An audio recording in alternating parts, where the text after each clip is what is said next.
खबर शामिल करते हैं विहाड़ी से हमारे स्पेशल रिपोर्टर मोहम्मद रमजान और राजपुर से BBC Urdu news. Inspector general of police Punjab doctor Usman Anwar की बेहतरीन कारकर्दगी दिखाने पर विहाड़ी पुलिस के अफसरान और जवानों की इनामत और CC1 सर्टिफिकेट से हौसला अफजाई की गई।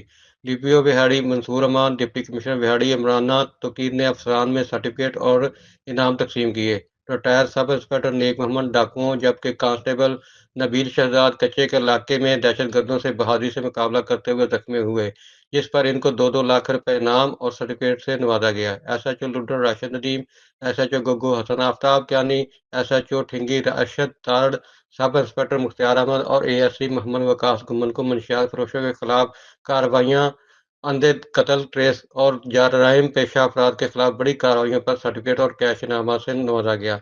DPO मंसूर अमान ने कहा कि अच्छी कारकर्दगी का मुजाहरा करने वाले पुलिस अफसरान की हौसला अफजाई का सिलसिला जारी रखा जाएगा।